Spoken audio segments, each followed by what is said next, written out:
My name is Erika Twani, and I'm the author of Becoming Einstein's Teacher. Today, we're going to talk about how to have 5.6 million ideas on how to solve a global problem.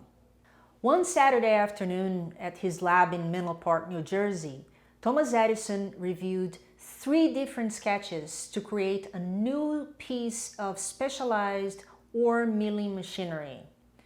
Although there were good ideas, Edison wasn't convinced that they were the best options. The engineer who designed them reaffirmed to his boss those were the only 3 possible options. "Do you mean to say that these drawings represent the only way to do this work?" Edison asked. "I certainly do," replied the engineer.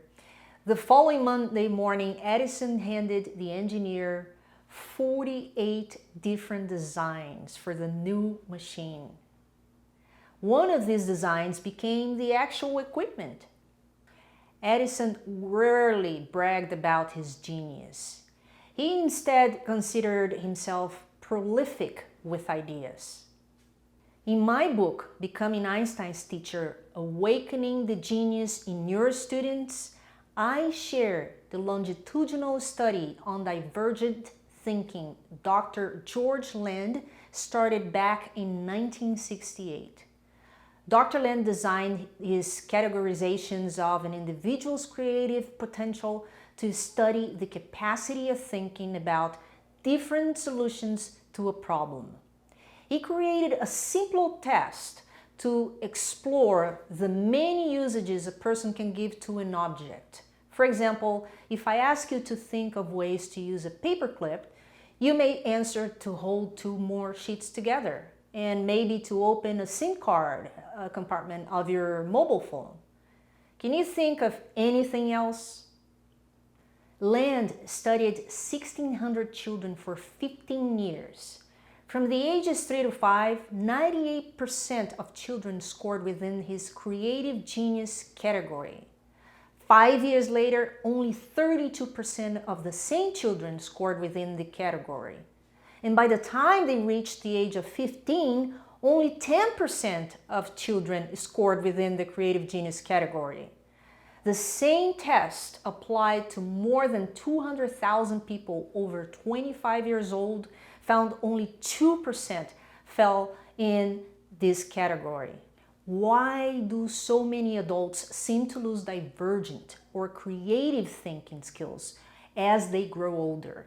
Land concluded that non-creative behavior is learned in schools because we teach children to use both convergent and divergent thinking processes simultaneously.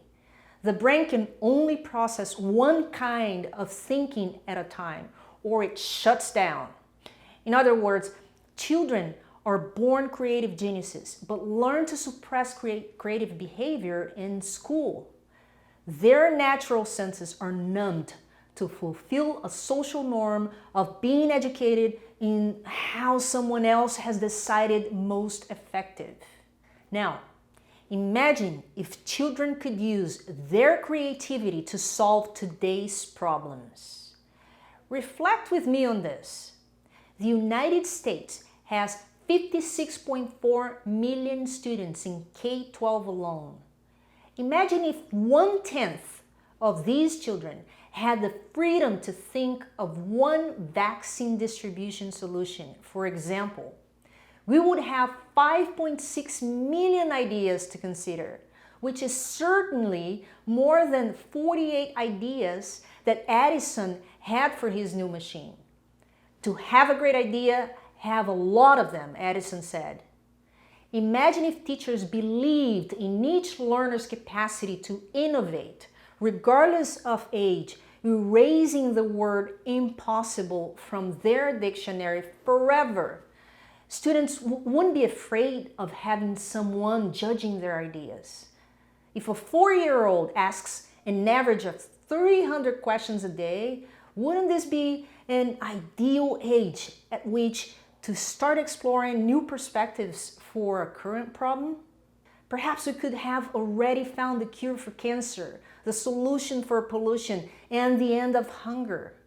So suppose we use a learning framework that allows students to exercise imagination or divergent thinking related to their passions. We can have brilliant, creative minds even once they leave school. This framework requires that we believe all children are born creative geniuses, regardless of their socioeconomic status, their place of birth, or their differences. The word genius comes from Latin geni, which means to produce, create, beget, to give birth to. Coincidence or not, the word education comes from Latin educare, meaning to bring forth from within. Both require action to give birth to what students have within. The genius is inside, and education brings it out. If genius is 1% talent and 99% work, as Edison famously said, we ought to help students develop working habits that get them to 100% genius. It means learning to learn and to apply what is learned.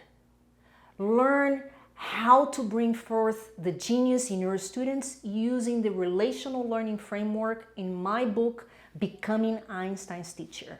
I'm your author, Erika Twani. Leave comments below.